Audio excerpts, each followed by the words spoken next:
Hi hello friends, తిరిగి వచ్చిన వసంతం పార్ట్ 4 చూసేద్దాం. రమ్యని అలా చూస్తూనే రీటాకి తన్ని తాను చూస్తున్నట్లుగా అనిపించి ఒక్కసారిగా కళ్ళల్లో నీళ్లు తిరిగాయి. కానీ ఏమి చెయ్యలేని తను రమ్యని బలవంతంగా రెడీ చేసింది. రెడీ చేయడం అంతా అయ్యాక పుత్తడి బొమ్మలా ఉంది రమ్య. ఆ బట్టల్లో కొత్త పెళ్లి కూతుర్లా కనిపిస్తున్న తన మొహంలోని బాధ, కోపం, ఏమి చెయ్యలేని నిస్సహాయత కొట్టొచ్చినట్టు కనిపిస్తుంది. చూడు రమ్య, వాడు చాలా దుర్మార్గుడు, నీచుడు. వాడికి అనుగుణంగా లేకపోతే తన్నడం, కాల్చడం, కొరకడం లాంటివి చేస్తూ ఉంటాడు. అయినా వినకపోతే పశువుల మీద పడి ప్రాణాలు తీసేస్తాడు. అందుకే నువ్వు జాగ్రత్తగా ఉండాలి, సరేనా అని చెబుతుంది రీటా. అక్క ప్లీజ్ అక్క, నన్ను ఎలాగైనా ఇక్కడి నుండి తప్పించు ప్లీజ్ అక్క, నీ కాళ్ళు పట్టుకుంటాను, నేను ఇంటికి వెళ్ళిపోవాలి. నా కోసం మా వాళ్ళు అంతా ఎదురు చూస్తూ ఉంటారు. వాళ్ళని కాదు అనుకొని వచ్చి నేను చాలా పెద్ద తప్పు చేశాను. నాకు నేను చేసిన తప్పేంటో ఇప్పుడు అర్థమైంది అని ఆమె కాళ్ళపైన పడి మరీ అడుగుతుంది రమ్య.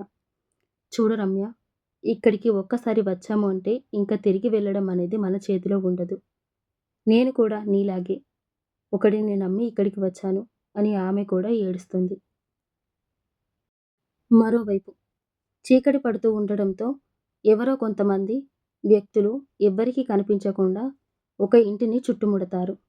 అలా ఒక అరగంట వెయిట్ చేశాక ఒక కార్ ఆ ఇంట్లోకి వెళ్ళడం కనిపిస్తుంది.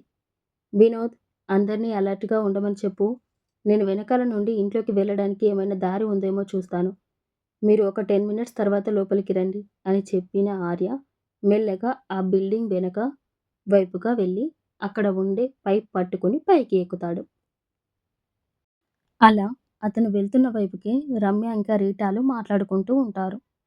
ఆర్య కొంచెం కొంచెం ముందుకి వెళ్తున్న కొద్దీ వారి మాటలు స్పష్టంగా వినిపించడం స్టార్ట్ అయ్యాయి.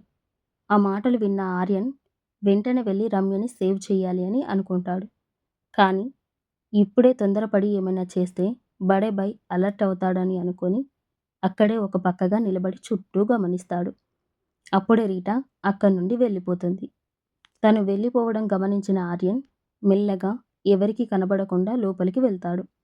అతన్ని అక్కడ చూసి భయంతో అరవబోతుంది రమ్య.